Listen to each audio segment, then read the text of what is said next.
What? Oh, wait, I didn't even start the video thing in the background. There you go. Oh, yeah? Is it? Don't tell me it's like it's playing both at the same time now. Oh, wait, I need to... The host theme is muted? Okay, there you go. Hey, we started, and we could have tested this earlier, but someone was eating pizza. Irby. So yeah, It was some really good pizza. Yeah, well, now you can watch it then. Was a good stream, perhaps, if it doesn't crash again. Can anyone else hear us? You guys have your own setups up, right? So you can do the sound check for me. Sorry, we're doing the sound check right, but... I mean, sound checking myself on the video is always hard, for obvious reasons. Hey, Kingdom. Because people keep talking, so it's kind of hard to check. All right, Kingdom. I need to tell you. I need you to tell us. Do we sound good? How is our sound balance, King, or others? Because every single time I stream, I always check back, and then it's like one of us is always too loud. Usually me. Pretty much just me. It's always me. I think I'm a little quiet. Okay, I will turn up the desktop audio then, and to match it.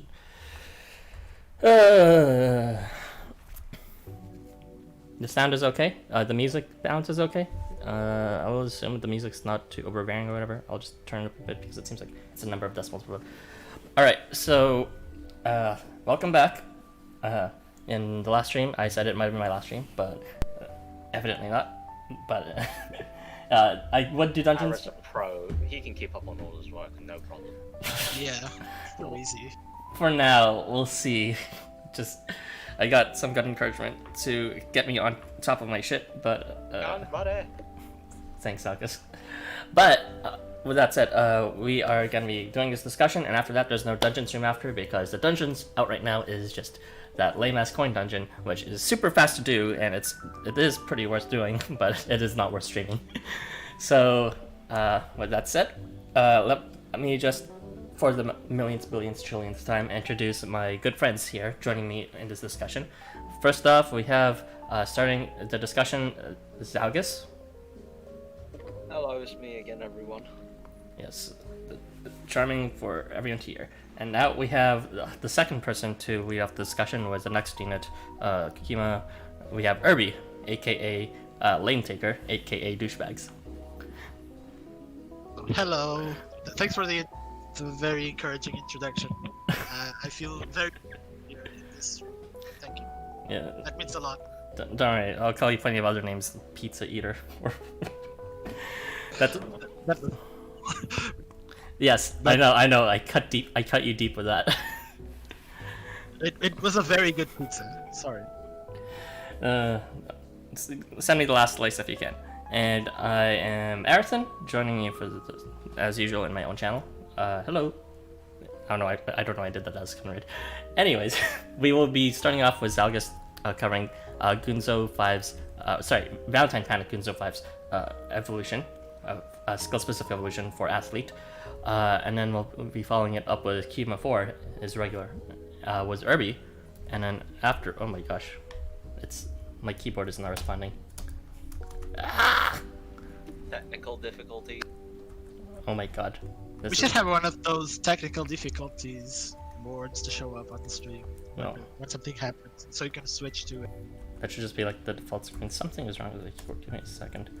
There you go. Sometimes my keyboard just breaks the alt button for some reason, and I don't understand why. But yeah, so next up, Irby will be discussing Kyuma, and then I kind of specifically assigned that role because Zalgus kind of despises Kyuma for some inexplicable reason. Like, I like him. He's okay. And then I'll be. But you like Nobuharu. I don't get it. I only like him for his skill set. I think he's kind of ugly too. No, that went deep. And then I'll be covering Kushi, which I think was cute, but I also kind of have a personal vendetta against. Don't ask. And then we'll be covering a Jiro. That'll be Zalgus, who gets that privilege. Who I'm sure there'll be some amount of positive light put on him, even though like his Zalgus thinks his upgrade is kind of trash. And then lastly, we'll have Irby, who's actually tested him personally, discussing Horkeu Kamui 5's most recent skill-specific evolution. Alright. With that, let us get started. Zalgus, please lead the discussion, and also for both you, Zalgus as well as Irby, make sure you have chat up so we can respond to feedback. Can I go now? Yeah, you can go. Alright, so Valentine's Gunzo got a pretty good skill-specific Uber in my opinion. So his original purpose is to be a CP battery by moving around and giving CP and acceleration, I believe, to allies around him. That hasn't changed at all, but he can now give himself CP. And his CS also grants CP to allies around him, so he can now do more damage and also give out more CP. So it's quite nice. Glint to self is nice enough. Ironically, it would benefit from itself, but that doesn't work because it's only a 90% rate. But that's whatever. But the real meat is the evasion. So the wording, the syntax is kind of weird here, but basically it means, I believe, for the first 2 turns of every phase, if you move Gunzo, he will provide evasion to himself and allies left and right of him at a 8% rate. Now that's actually quite good because that's a high enough rate that you can probably rely on it, and plus you'll have Glint too.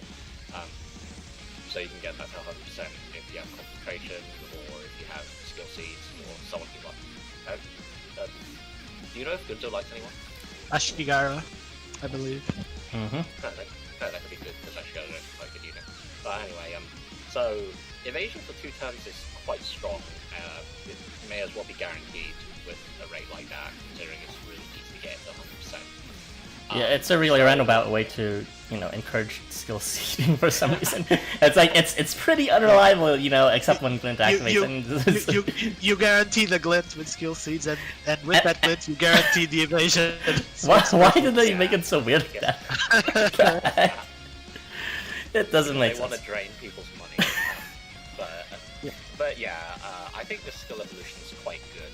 2 turns of evasion on its own at a decent rate would be good enough, but it also helps with his CP battery purposes and gets a bit of more damage out because he can spam his CS a bit quicker. And so all the rates are pretty good. He always was meant to move anyway because he needs to move to give CP to allies. So all these on moving or after moving requirements completely synergizing how he normally plays. So yeah, I think this is a great natural athlete Evo. Yeah, it's pretty peculiar in that it doesn't directly improve his his CP battery function to other allies, but by improving his own CP battery to his own CP bestow to self, he is able to actually play his role much safer as a CP battery to his allies, both through the evasion as well as just getting his charge up much faster. And of course, the evasion also plays up on his other skills, where if he receives damage, he can actually roll for a chance to bestow himself vigor. And it also makes his own berserk on face start a bit safer as well. So there's a lot of synergy going on here for something that, at a glance, sort of just improves or adds a new feature of making him increase his own CP by making him an actual sustainable CP battery. He improves on all his other functions as well. Yeah, that's pretty much, you put all the thoughts I have about him. Irby, that's cheating. You can try. You can't just say that. You literally described everything on his kit. I have tried Gunzo and in a couple of Thor dungeons, and it's actually pretty fun to use him there. Especially if you're using another CP barrier, it is just ridiculous CP everywhere. I've used him with Daikoku, and it was just insane. Everyone was CSing just every turn. It was ridiculous. Yeah. Damage. Yeah, and took no damage as well. So that evasion really is something, and Daikoku can also protect people. It's quite good, especially if you pair him with the units with really strong CSs or even with other CP betters to get those units to get their CS even faster. It's just insane, I believe. Yeah, it's a good point what you bring up that we both sort of failed to mention. Units that Gunzo would pair up well with, because if ignoring the damage, the CP he gets from actually hitting units and receiving damage, just from his on move as well as acceleration to self alone, that bestows him like 28, or was it 28? Yeah, I think it's 28 CP in total. So for the first 2 turns, he can for free gain 56 CP because 2 turns of evasion, 2 turns to move completely safely. And he also gains CP on a hit with if he hits targets. So like, it is pretty good, and he can hit as well with his vigor and his berserk plus. Yeah, that sort of CP functionality is nice, but it has said it is only 56 CP. It doesn't get his chart up right away, so that's why it was a good point that you suggested bringing like one other CP battery to sort of fill in that remaining gap, at least for the start, before he can make it super refreshable with his charge that bestows CP not only to allies but also to himself at magic range at that. So once he actually has his first charge going, he'll be able to more quickly gain his charges at a constant upkeep. And a second thing I'd like to note is that other units that he pair up with now is basically units, well, of course, units that have good charges, but also units that can take advantage of that, like basically rely on getting hit, because well, evasion to self for 2 turns is pretty good, as well as allies might as well exploit it on units such as I believe Maria can do like skill lock or something like that when units hit her. Basically, units with strong punishing moves when they are hit, which is usually not a strategy you want to play around with, or at least I'm biased towards against strategies that are like that. But if you have evasion, then I say why not. Any remaining thoughts about this? I didn't actually get to mention, because I completely forgot because the rest of his kit isn't displayed, but the evasion helps Gunzo out personally a lot, like not just because it's evasion, but because he has Berserk Plus, so oh my god, everyone he'll be taking a bit more damage. Yeah. And, when he gets hit, he gains Vigor, and also the rates on both of those skills are 40% and 35% respectively. So the glint will help those, and the evasion lets him trigger and utilize those safely. So I was actually quite impressed with the damage he could put out with his CS with only just those 2 buffs, because he also has a really good attack stat. Yeah, so he's not only going to be a pure CP battery that deals no damage. He's actually going to provide some actual good damage to the team as well. Thank you for the insight regarding his actual damage output, because I know he can get that charge up, and I know he has some damage buffs, but I didn't bother doing the calculation for how much damage he actually does per square, and I just figured, well, it's there. Aether, which is one of the best elements to attack with, because only Valiant can resist it. Valiant, the attribute you don't want to use and the attribute you don't want to fight against. It's amazing. It's the best element ever. Okay, Herbie. Well, my opinion on that is changing progressively. So before we continue on, I think we're done with this unit. Can you read the comments, or at least the one comment that Archendale added, Herbie? No, let's see. Oh wait, it was fucking. Wait, was it? It was a. Yeah, it was Zalgus who started this. Yeah, Zalgus, read out the comments. Yeah. Okay. I'm sorry, Zalgus. Yeah, so it helps out because he also gets faced up, plus it protects him for half of that buff's runtime. So yeah. Oh, you guys are amazing. Thank you for repeating the whole on hit and berserk thing. All Irby and Zalgus and now Archendale. But yeah, it's good synergy. It's worth mentioning 4 times in a row. Let us move on to the next unit. Where are the comments? One more? A good investment if I hadn't. Yeah, I'd say he's probably a good investment. You could probably find use for him in plenty of places. Although, since he has no on attacking stuff, you could also just use the support of him, and that would probably work well enough. But It's what either way. I would say he's a unit you could invest in and feasibly have a use for him. Yeah, for sure. Actually, now that I think about it, he'd be better for stalling now too, which is originally how he kind of had to be played to be used before, because whatchamacallit, he took massive damage before, even though he wanted to get hit because of that berserk status. But now there's a reason for you to stall more effectively, which is you can just use your extended vertical movement to kind of, hide yourself in the back while you have some meat shields in front, and just keep on stalling to build up your charge again. Just a neat idea that probably isn't as effective as I'm thinking, but it is an idea. All right, have we finished all our thoughts for this unit? Yes. Yeah, I think so. All right, and the next unit that we will discuss will be led off by Irby. So please, Irby, talk about this unit and protect him from our dear Zalkus here, who is out against a personal vendetta. Ugly. He's okay. I hate Kamui. Well, Kyuma's skill evolution is actually very interesting. It gives us something new that no other unit had. Basically, he now, when he appears after turn 1, he will apply Ardor to self and concentration to self. The problem is that he can't appear after turn 1 unless a unit dies on turn 2, because if a unit dies on turn 1, he will appear on turn 1. So that's something to consider. Basically, it's a very lore-based perspective, because he's supposed to be benched the whole time or something related to baseball. I don't know anything about baseball, so I kind of just skimmed through it. But basically, he gains two free attack buffs that will only last 1 turn, because he will appear in the middle of the end of the turn. So which is Ardor and Concentration, which is going to further boost his damage. He already had Crit and Vigor on his kit, even though Vigor he had to be hit for it.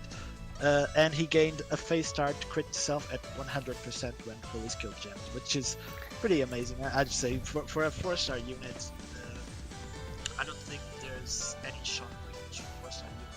Yeah, fun fact, there's actually quite a lot of units that have phase start crit that make it useful, but for some reason there wasn't a single shot range unit until now that had it, which is kind of hilarious.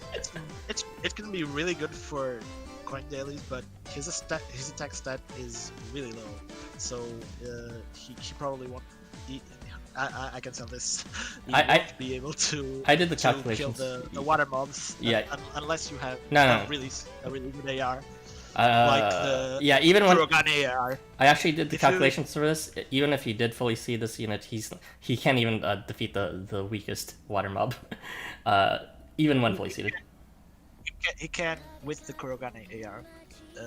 I did test that, and with the 4 slight attack buffs, he can get there. Yeah, in 4 turns, but okay.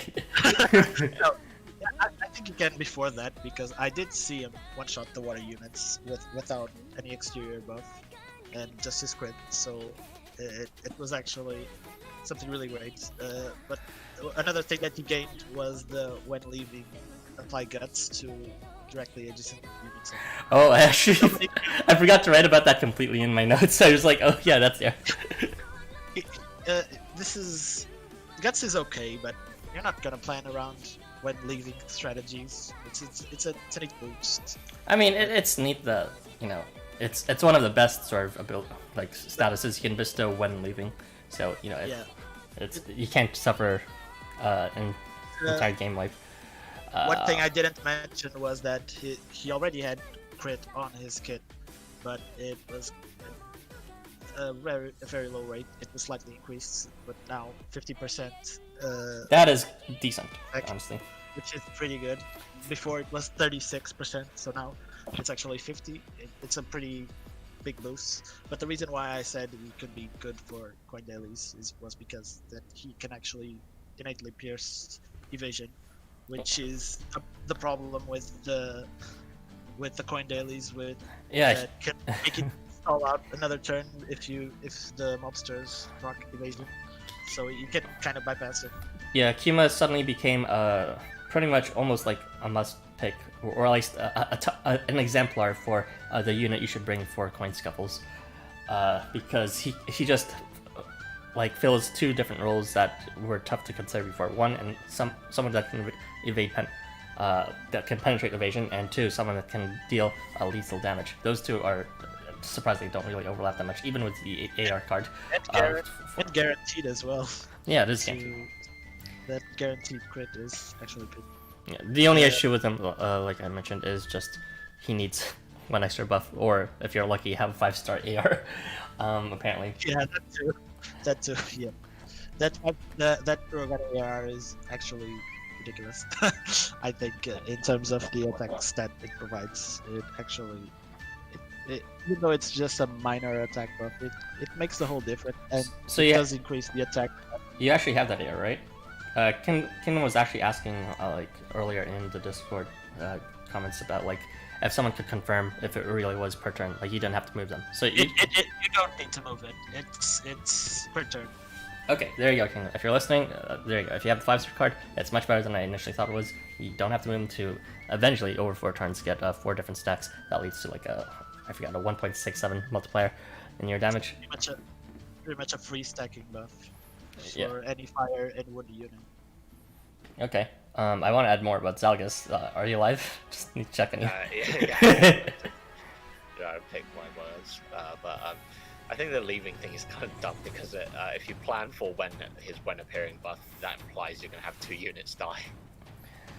Also, the when leaving thing, whatchamacallit, did you know that when units leave battle, they leave in order of their slotted?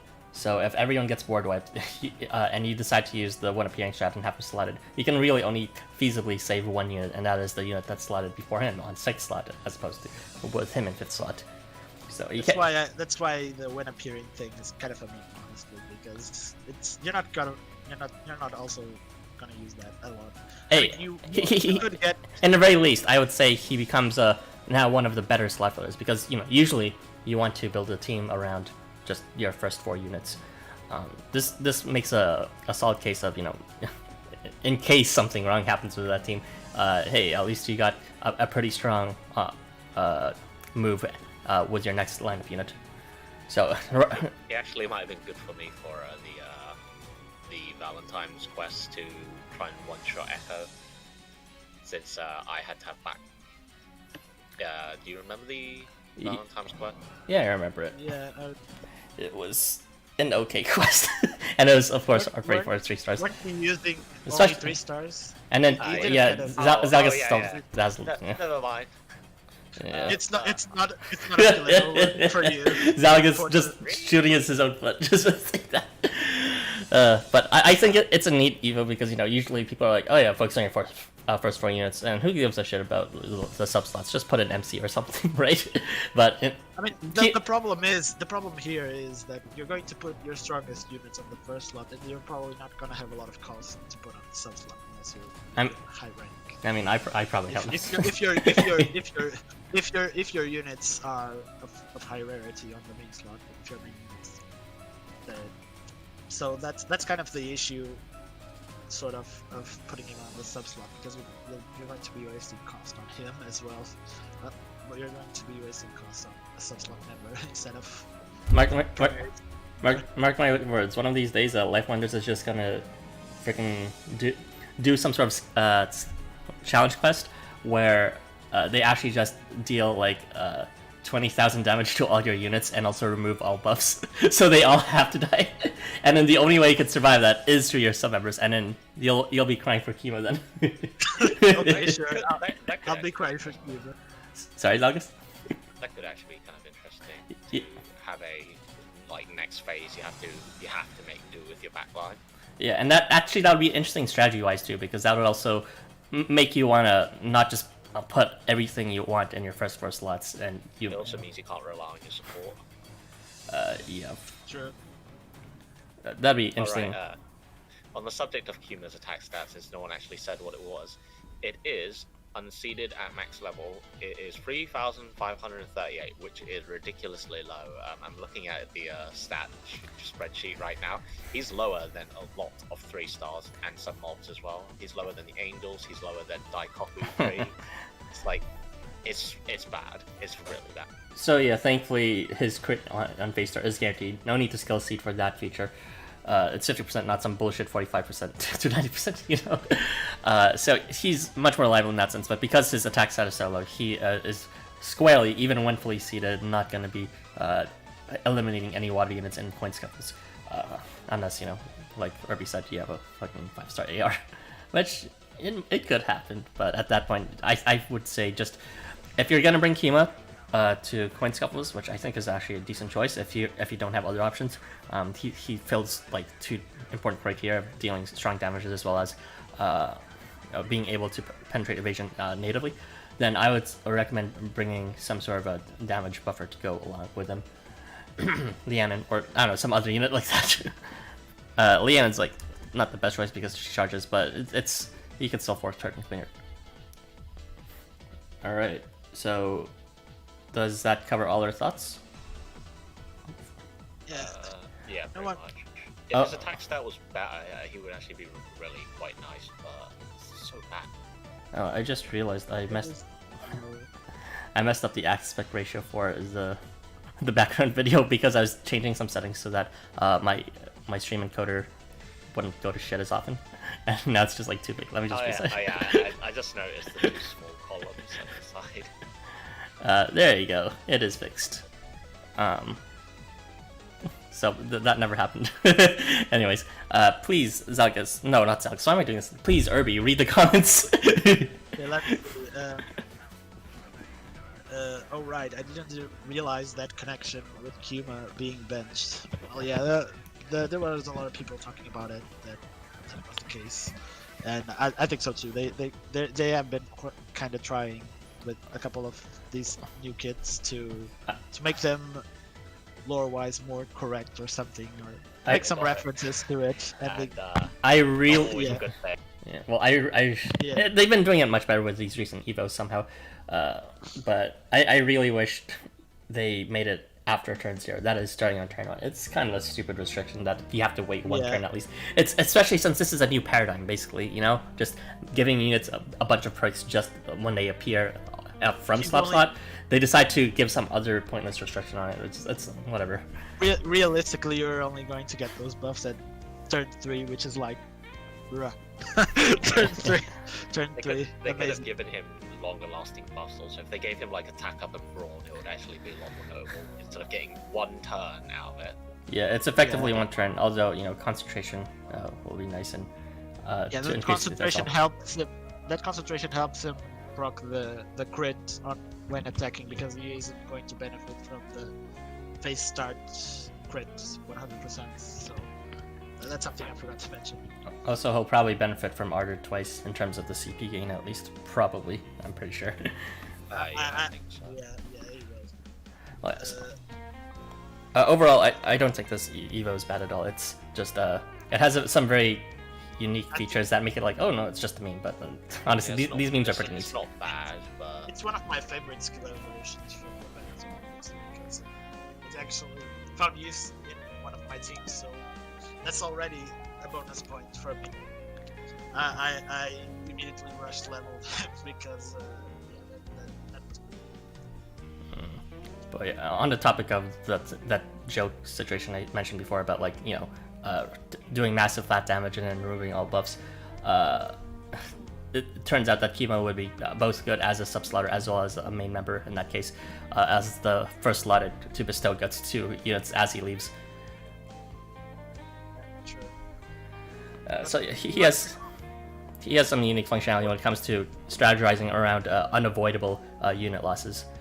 I can't wait for that when LifeWonders designs their challenge quests around that. Not even being sarcastic, it'll be fun. It should be. Alright, Zalgas, please continue the reading comments. It wasn't me. Oh, Irby, please. Irby, please continue reading the comments. 15% crit is good. Well, yeah, it's 100%. It's perfect. You wouldn't want any other percentage on that. It's really amazing. Okay, but I don't have it. I don't know if that's the when attacking crit or the face start crit. Oh, it's probably yeah. It makes sense. The when attacking, yeah. It's probably the when attacking, yeah. 50% is good. It's like, it's like kind of the standard for high crit. Like Sanat Kumara had 50% crits. Kyuma now has 50% crit attacking. It is neat. That's kind of seems like the standard for crit now. When attacking. Okay, but I don't have it. Hello, I'm late. Gawi, hello, Gawi. Hello, Gawi. I want a challenge quest when you can't have buffs like in Halloween 2018. Where you can't have buffs? I don't think. What was that restriction? There was a. You started with nullify buff. That was it. For the trick or quest Halloween commemorative event, because they're too lazy to make a proper Halloween event.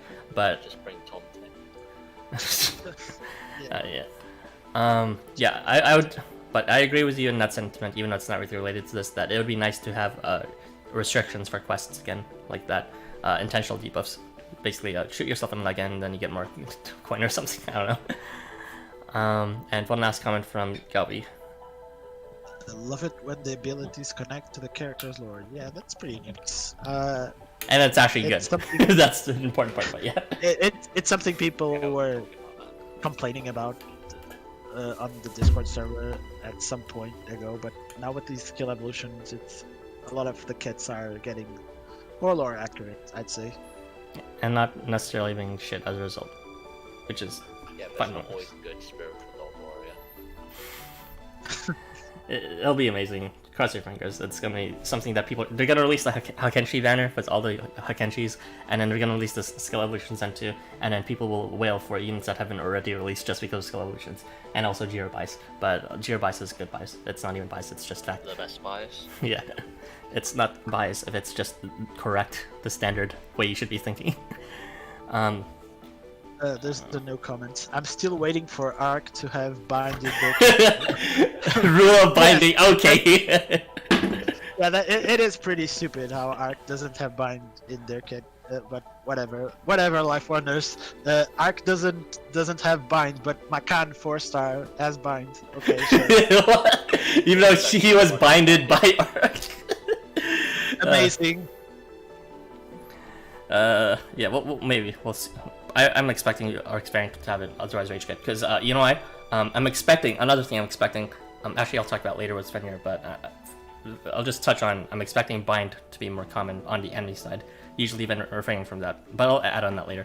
So the next unit we'll be talking about now is Deathbringer, and the next unit we will be talking about is Deathbringer. Yes, that's exactly right. The Deathbringer Kushi. Shut up, Selgas. The next unit we'll talk about is Kushi, who received a skill-specific evolution for Deathbringer. And actually, I'm talking about this, and I was so focused on you guys' notes that I have not mentally primed myself for this.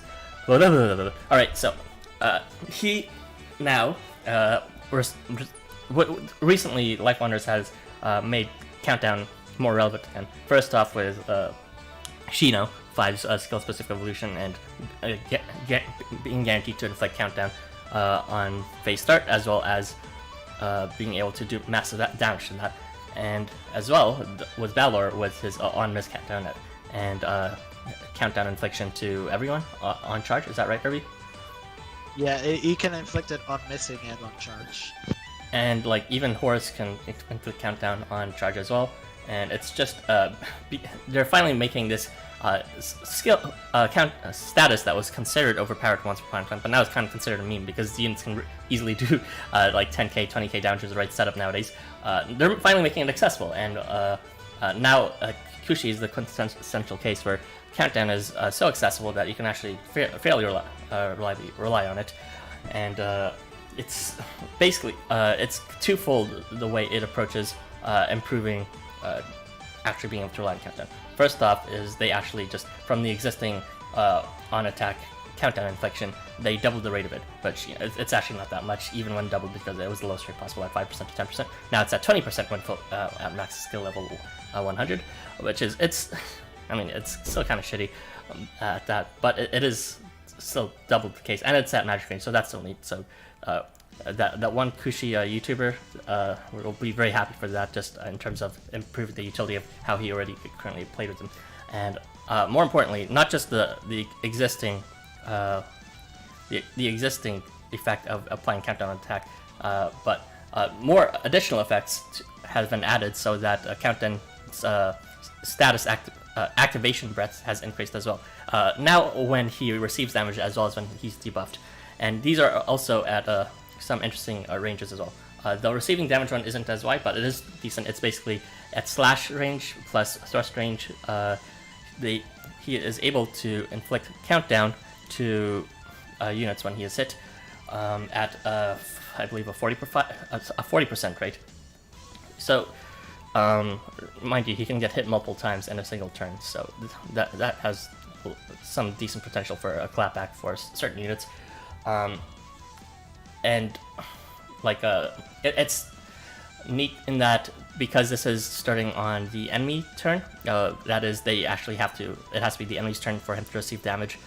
Countdown for once ever in this game, I believe, will actually be able to last 2 turns on the enemy sides. Usually it lasts for 2 turns on the ally sides, but only 1 turn effectively on the enemy side, because when you inflict it normally, it's inflicted on the ally's turn, but then the counter goes down by 1 when it transitions to the enemy's turn, and it only reduces HP at that point after the enemy turn ends. But in this case, because it begins on the enemy's turn, now they can actually suffer from countdown twice, which is neat, I think. Definitely adds more useful utility. That's 40k damage in total over the course of 2 turns. Well, I guess in 3 turns effectively, since you need to let the enemy turn pass twice. And the last feature added in terms of countdown is being able to inflict countdown at a very large range, basically the same range as the Durga skill evolution, which is magic range plus long slash range. It looks like a giant arrow that's directly ahead of them, and it's this is at much more stringent activation condition of being on debuff. However, it is also the largest activation rate at 50% total.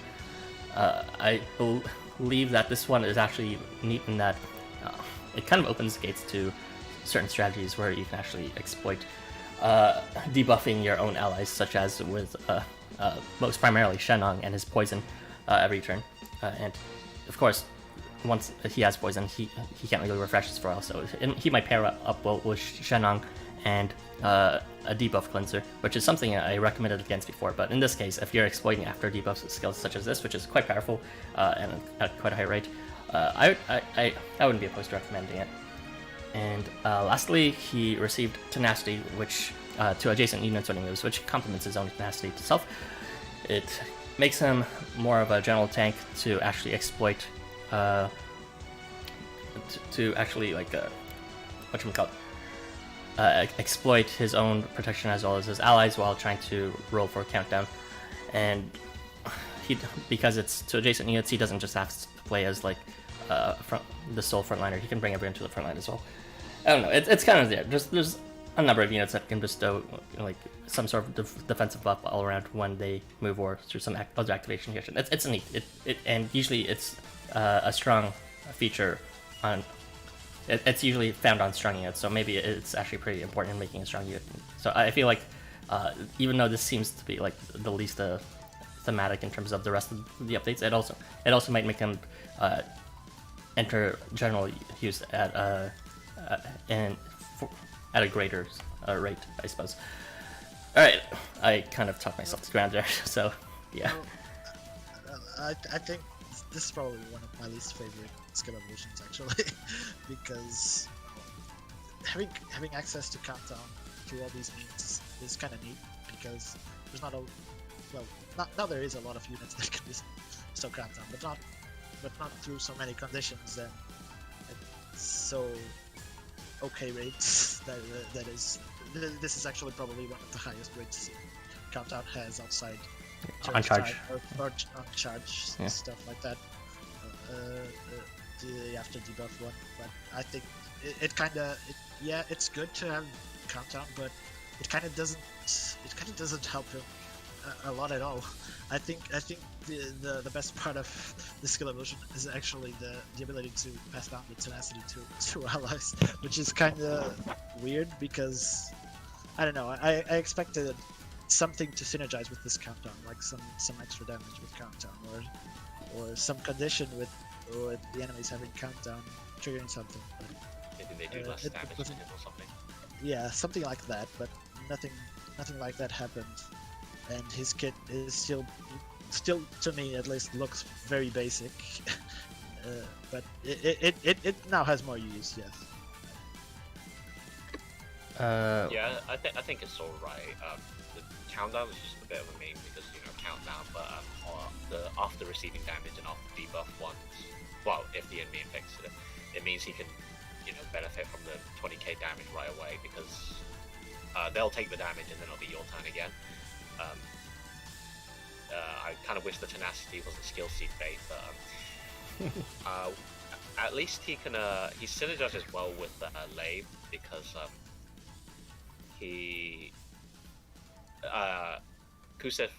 Kushi likes Lave, so he'll get the 10% skill rate up, and also Lave can cleanse debuffs off of him. Yeah, that's true. So you can refresh those debuffs. Actually, do after debuffs go off if they get nullified? Because that might be bad. What do you mean with that?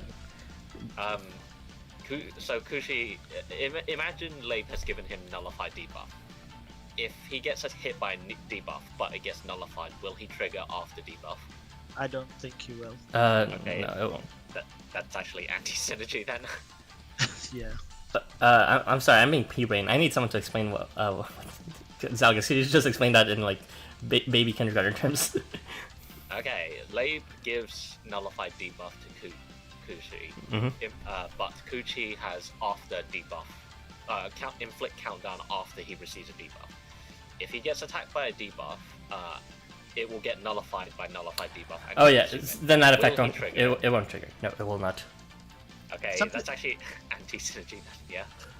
One meme you can try out with this is like with the net with like Tezcatli Poker who has reflect debuff. He will proc countdown on attacking or something, which will then be reflected back at Kuchi, which will then trigger his after debuff, which will then inflict the countdown on Tezcatli Poker. My brain is not. It's the ultimate big brain strats. Like Tezcatli Poker has reflect debuff, right? So if Kushi tries to inflict the countdown debuff on him, it will get reflected back at him, which will trigger his after debuff. So so everyone receives countdown. Countdown. Yes.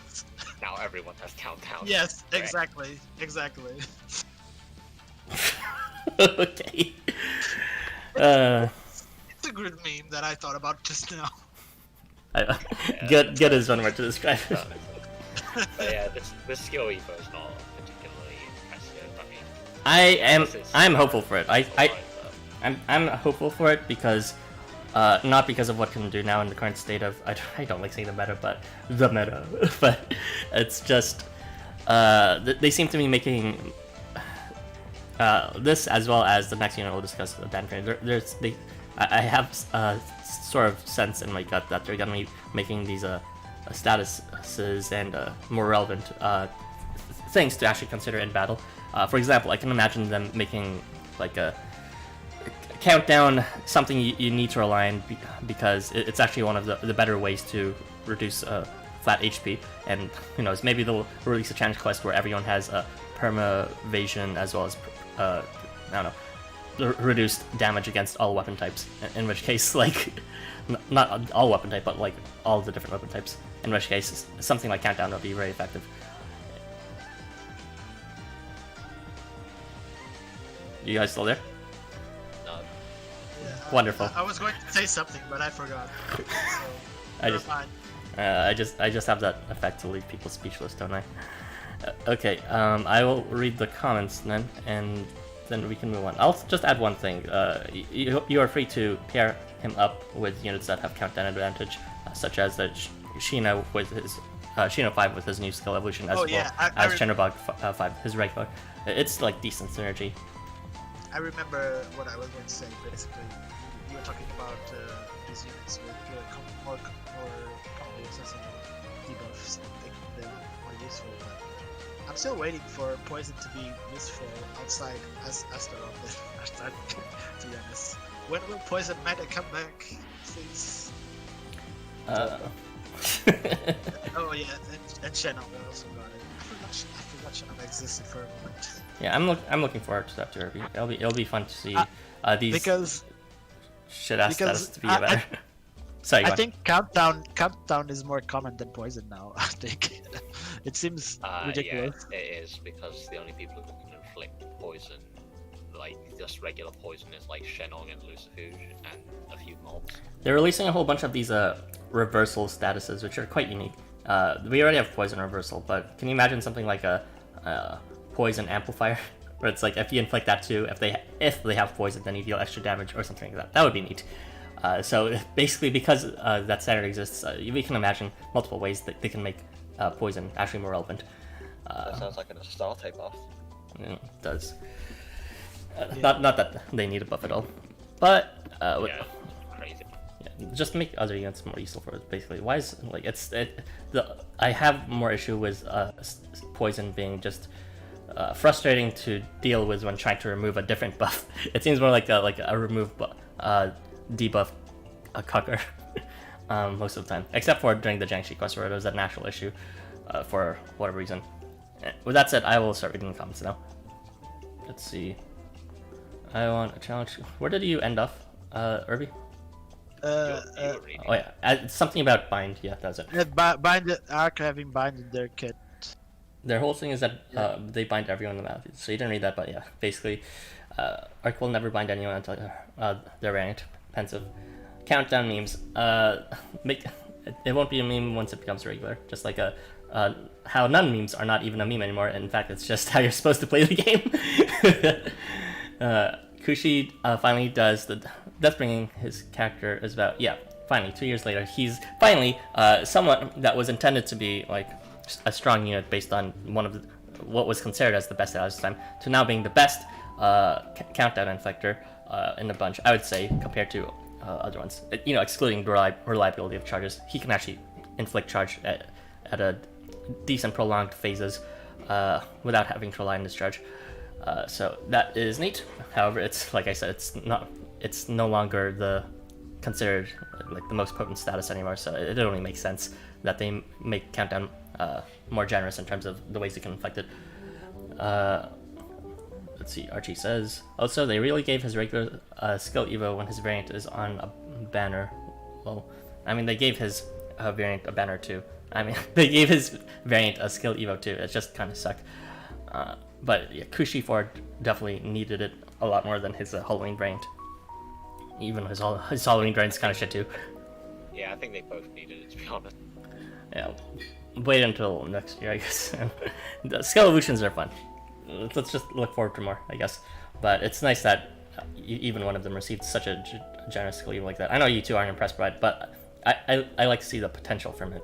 Like I said, it sort of implies a lot of ways they'll approach changing how to play this game. For example, it doesn't seem like very powerful on us, but can you imagine facing a Kushi with that? That'd be like, holy fucking shit, that'd be cancer. Let's see. Kingdom says you can play with after a debuff with Shenlong and try to remove poison to apply poison to reactivate his debuffs. Yes, I mentioned that before. And now with the Desert Journey event passed, you can also try to pair someone up that can, with the OJT, the Kyuma way AR card, to basically remove that poison status from Shenlong at a guaranteed rate. And then you can just have a free roll every turn, even when the enemy may not inflict any debuffs. So that's a neat strategy, although it does take quite a bit of setup. That's 3 different units surrounded against trying to build Countdown at that point. Okay, Countdown, it's much better, but he is missing more defensive utility. He's still selfish. I mean, yeah. It's kind of have to agree with you there. But it is a step in the right direction. Let's see. 2020 Countdown year. Hopefully. I mean, hopefully not for us, but like, hopefully.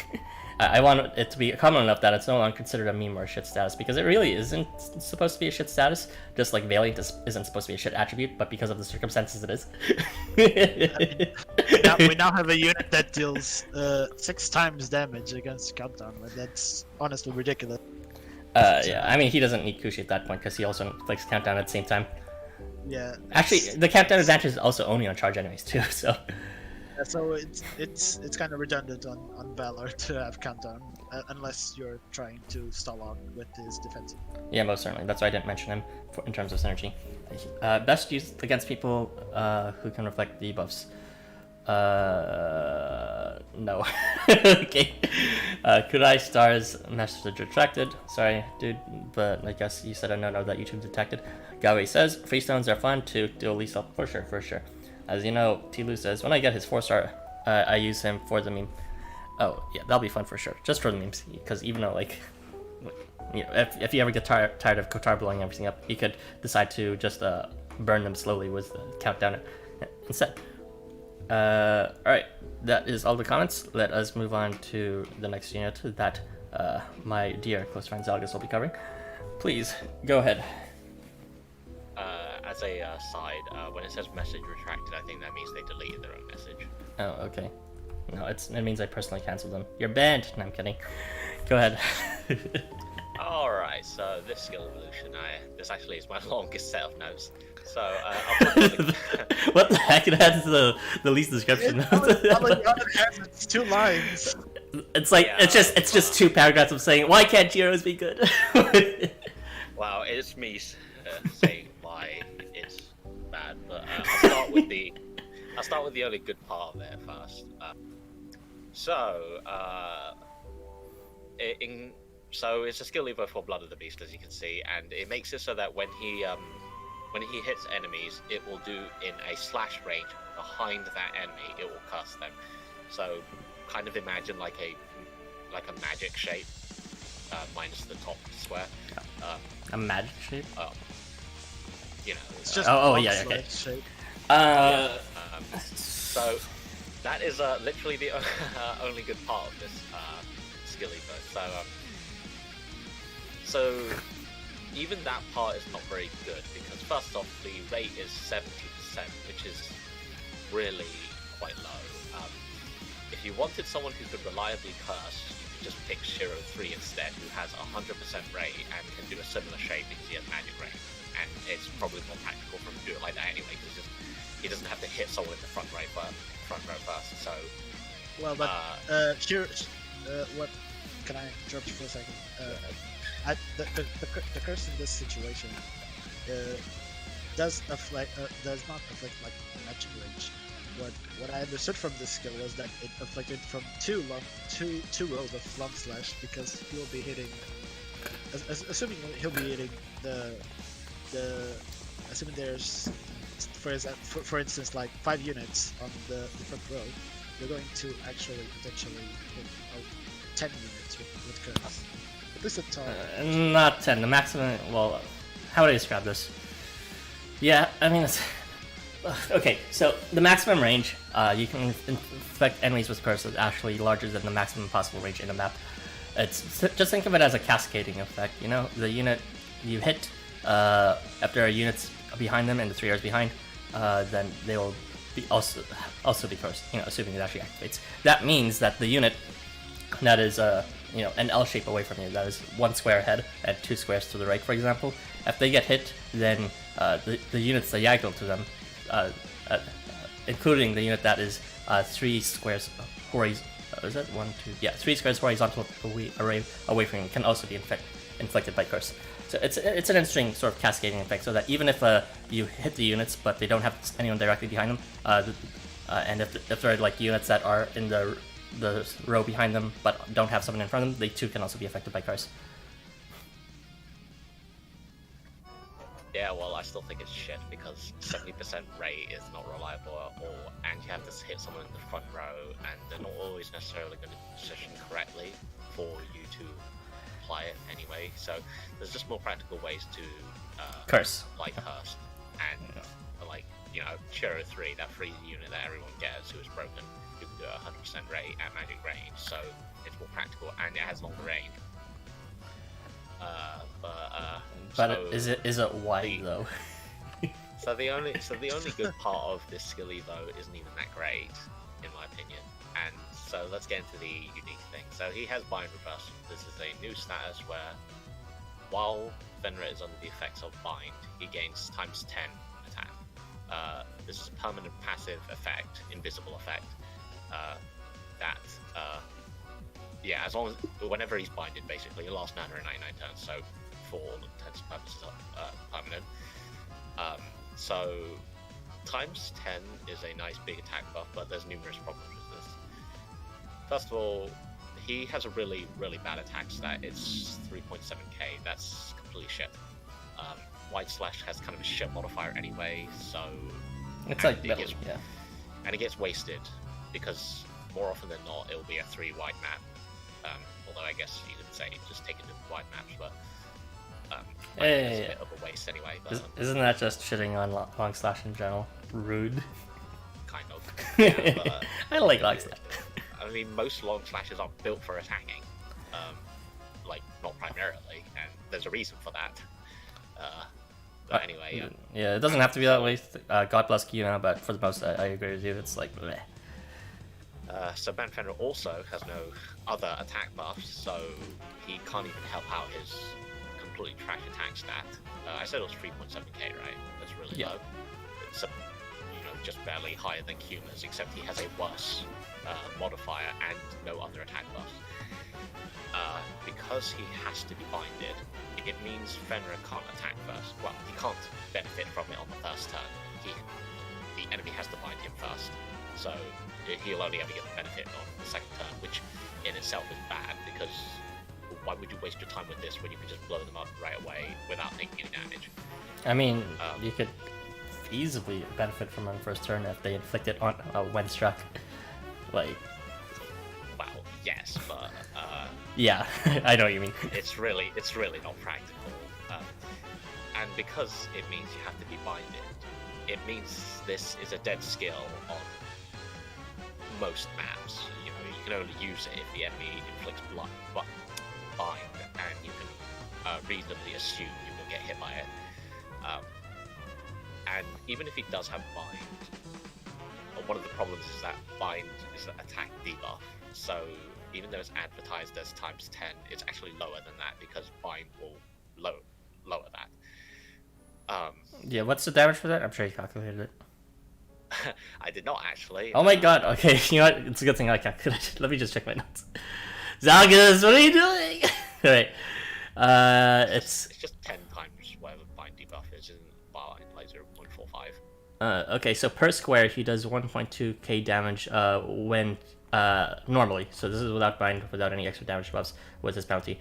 He deals a bit over 5k damage though per square when he is binded, without any other buffs considered. Amazing. And the worst part is he's supposed to be like a defensive unit too. He doesn't have any innate damage buffs. What? Let me say. Are you? I want to say. What? Oh. I'm not done yet. Oh, sorry. Go ahead, Zalgas. Go ahead. So yeah, as we were saying, the attack isn't even that impressive on his own. I mean, you could just say just bind him or buff him with someone else, but you could say that about anything. You can just do that with Housamo and get much better results.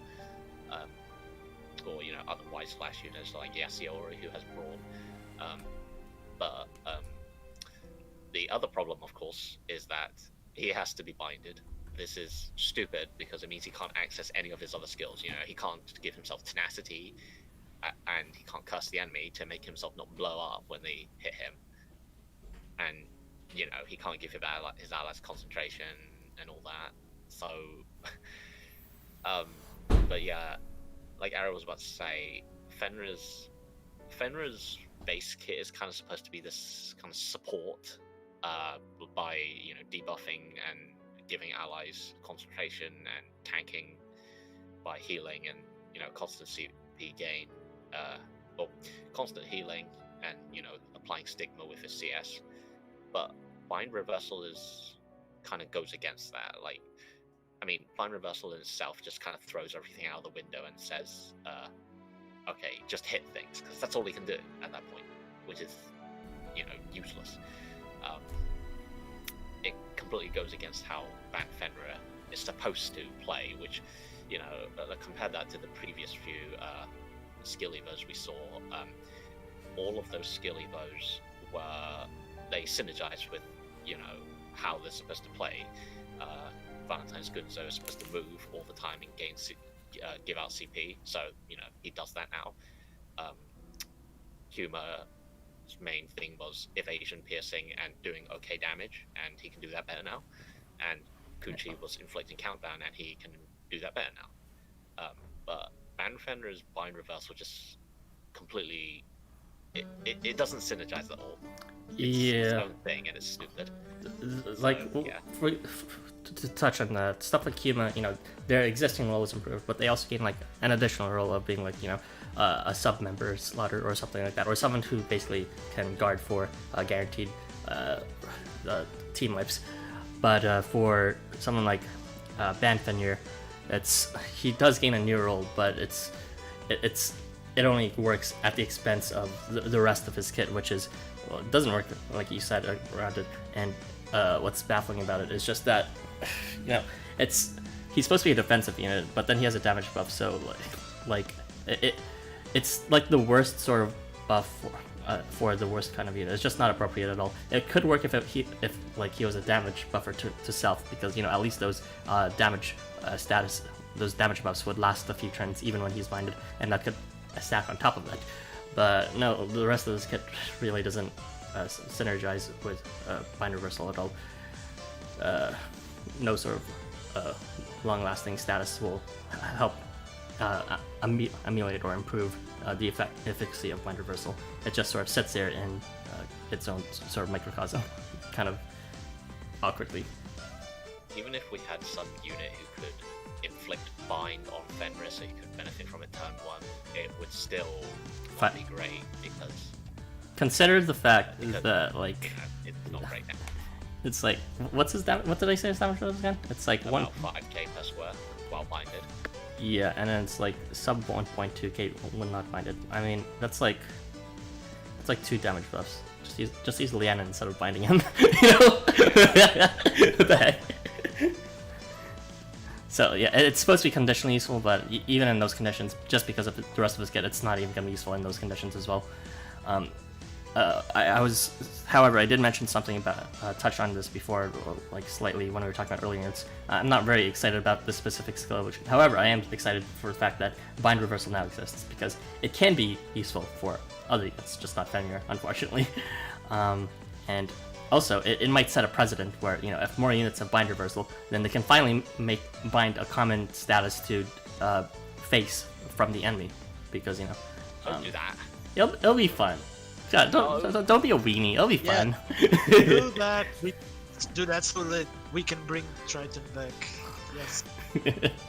But yeah, it'll be fun because it's kind of baffling that they're supposed to have the same kits, but then every single time you read the enemy kits, it's just that you don't have bind for some reason. And now it's like a real threat that is actually potentially, if this is handled right, if bind reversal is given left and right, it could actually be dealt with in a way that can be strategized around and not just seen as a unilaterally unfair debuff. Maybe Lab will get more use because he's completely immune to bind and can clear it, so... Maybe? Not really, I don't know about that. Just use Kotar, he's also immune to bind. Whatever. Don't know what that... Well, he can't help his allies out. Yeah, I guess not. But yeah, those are my thoughts on this. Any lingering thoughts? This Evo bad. Worst Evo out this much easily. I don't know. Actually, no. I didn't like this Evo at all. All right. No. So yeah, you guys are in consensus that it's the worst Evo in this bunch? Yes. Yeah. Okay. Surprisingly, I'm not gonna be like a whatchamacallit, a contrarian, and I actually agree with you guys. It's a very interesting new status that could shake up things, but specifically on Fenrir, it's pretty trash. Why did they have to punish him with this? He likes to be punished. You already know the answer. It's for the lore. Okay. Zagas, please. Would you do the honors? Read the comments. Okay. Let's see. I always wanted to use Van Fenrir, but never had anything to go with him. Yeah, well, you still won't get that. this doesn't synergize with anything. Maybe if we get someone who binds your units, but that sounds like a stupid idea because unless they apply bind reversal, in which case that still wouldn't really help, to be honest. But because it would be kind of a shit synergy and sounds more like it would just hinder your own team. But I mean, I guess you could just use Van Fenrir because he looks cool. I'm pretty sure Macan 4-star will have bind reversal. Maybe. I don't even remember his kit besides his CS, to be honest. Besides apply unmoving to self or something. Curse behind. No. I thought everything on Macan was like face start or something. That's why I don't. He like has some berserk too, so when he receives damage, why does it matter if it's on face turn? But yeah, it's his kit is somewhat primed to receive CP quickly. He has like immobility, and then he also has CP when he gets hit, and yeah, I've used them a few times for some meme videos. I haven't actually used them, but I do remember looking at his kit and seeing, wow, all these face start abilities, they're just there, and just kind of. What is this kid, anyways? I don't know what this is. Back when they still didn't know what they were doing. I think they still don't know what they're doing, but anyway, curse behind, yes. It's kind of the only good part of the kit, to be honest. Or the only good part of the Evo.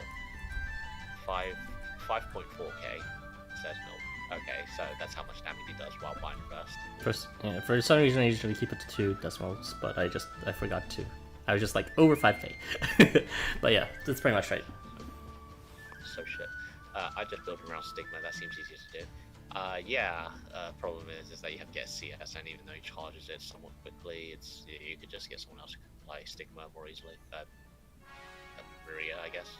I don't actually remember. There's a lot of other units that can inflict Stigma now.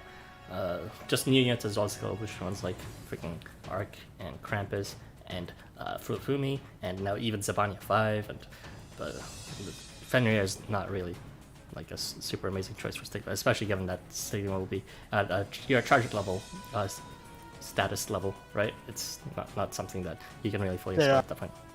There are a lot of better Stigma users. Yeah, for sure. Fenrir really is a masochist boy, yes he is. Just like every Jiro. Well, enjoy your face stone. And now I think that is our thoughts for that. So if there's no objections, I'll just move on to the next unit. All right? Yeah, end it off on a good note. All right. Good, as some people would say. Irby, please take the honors of ending this killing game and discussing Horkeu Kamui's solution. Okay. Basically, Horkeu Kamui received a skill evolution for Mountain Dweller, which is honestly ridiculous. I don't think what was on LifeWonders' mind when they designed this skill evolution. So basically, Kamui's kit was solely focused on protecting himself and his allies behind and buffing them. But basically, the idea was to serve as a tank for the units behind him. But this skill evolution allows him to get reflect debuff for himself after moving, and also after being buffed, which he can do immediately on phase start and after moving with tenacity at 100%, he will apply protection to allies directly adjacent to him, not only the allies behind him, which was something that was really situational, and you usually never have a full line formation just like that, especially when your move slot unit is the front row unit and it doesn't have vertical movement speed to reposition at all. Basically, he now applies protection and heals 300 HP to self and all allies directly adjacent at 70%. And the protection while it does not apply to self, he already has tenacity to self after moving. And also he gains, after attacking, also applies nullify debuff to self and allies at 40%. So basically he applies reflect debuff to self and allies behind him, and nullify debuff to self and all allies around him, assuming he attacks anyone, that is. So this is really insane. The healing potential and the defensive potential of Kamui is actually ridiculous. I tried him out a couple of times on the seed quest, and it was just impossible to lose that quest when you're using Kamui. You pair him up with someone that can bestow a few buffs or something, and he's just going to keep proccing that after buff, and you're going to move him. He's going to heal immediately 720 HP, which is probably one of the highest flat HP restores to self and allies. So it's I don't have much to say. I think it's really good. Yeah. Kamui stands is probably just exhilarated at this point because he's now actually really good.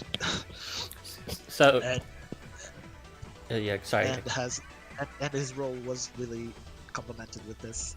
Yeah, his from a basic perspective, like my first immediately takeaway when I first saw his kit, I didn't really know his kit before that well, but when I saw the Evo and looked briefly at his kit, the first thing I saw was, it basically just doubles his defense.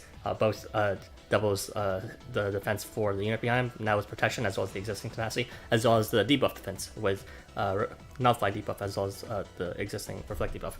But it does a lot more than that. As Irby said, it's now also the healing seems kind of like small, but consider it's on after buff, and also consider the fact that Kamui has 5 buffs he can bestow on himself.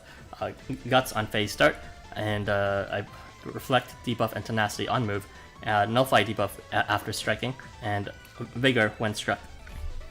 So that leads to like a massive amount of healing potential, and usually I'm not a fan of healing because it kind of sucks compared to massive damage, but this is like a technical detail that I want to get out there. Healing doesn't have to be bad. Healing is only bad because it's shit when it's in the context of a shitload of damage buffs. Because 300 HP compared to 1,000 damage times 2 times 2 times 2 is kind of like it doesn't do anything. It's a negligible band-aid to it. However, if you go the other direction, 300 HP compared to 1,000 damage, divide by 2, divide by 2, divide by 2, then it becomes a lot more significant. You're rescaling the damage level so that healing in the context of the actual damage being exchanged takes up an actual larger, more significant chunk. And that's exactly what Kamui does, being able to bestow 2 different defense buffs to sort of rescale the damage so that healing actually matters with both protection and tenacity, although not tenacity in his case, not protection in his case, but he has guts at least to resist that. And also Valiant might come in clutch for that attribute. But yeah, those are my thoughts on him. I guess he also gets some more auxiliary team function, not just helping the unit behind, but also a bit for the units that may be to the left or right, or even for a reason in front of him, since this Evo is to adjacent, not just to the unit behind him. He also can be really good to deflect debuffs because he has access to both reflect and nullify debuff. Just one kit. Yeah. He's able to bestow both. Yeah, I don't. To self and allies, which is really good. Was any other unit able to do both before? I don't think so. Yeah. So yeah, he's the first of his kind to offer that thing. Did he say something, August? Nah, I was just saying I don't think so. With the nullified reflect. Yeah, so he now occupies a very unique, not super unique, but it's a nice niche where it offers double defense from debuffs. So he could actually be pretty strong for example, the the Yogg Sothoth dungeon, although people don't have trouble with that nowadays. But now you can protect for both the curse from the devil as well as the fear that comes right after.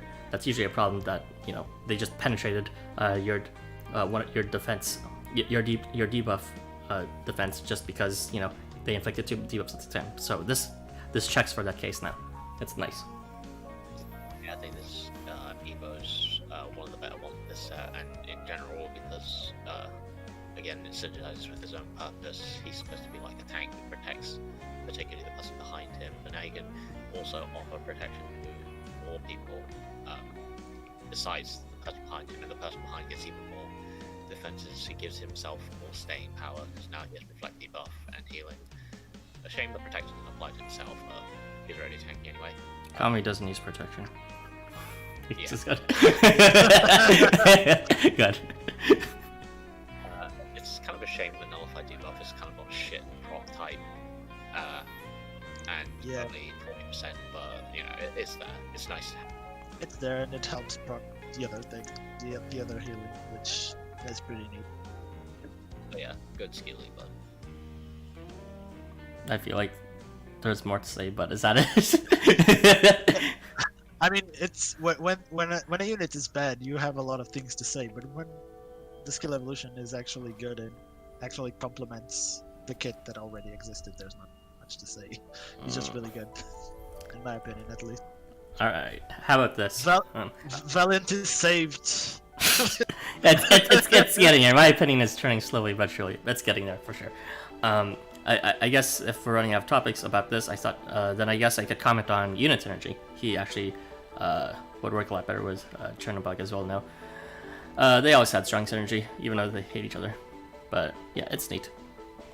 Just healing everywhere, all around. And now you can pair up the more defense buffs with like Chernobog's existing unction, I believe, for like a triple defense on Cherno's side, and as well as offering Cherno, Kamui himself protection. And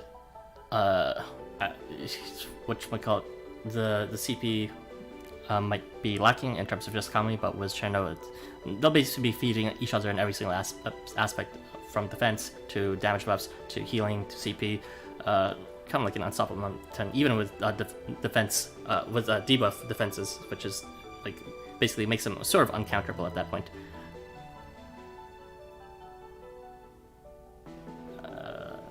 Guys. You guys need to hop in. Jeez. There's not a lot to talk about. I mean, we unless you want me to say that you shouldn't say those things that they synergize with each other. Okay. Well, let's not bring that. But it's true. It's true. They actually have some really good synergy gameplay wise. Kamui's variant with Channel variant is possibly it's a combo I didn't try, but that I should try sometime at some point, because it's already good with Triton, and they have a lot of overlapping buffs, but with Channel it should be even better, and for sure it just becomes much better. Like, they don't necessarily have a very specific function as a pair, but they just do everything really well. Healing, CP, defense, damage, debuff protection, all that stuff.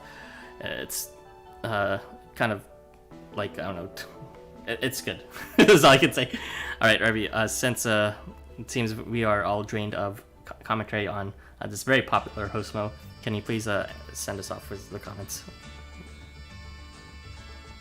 Let's see, where did we stop again? Oh, I see.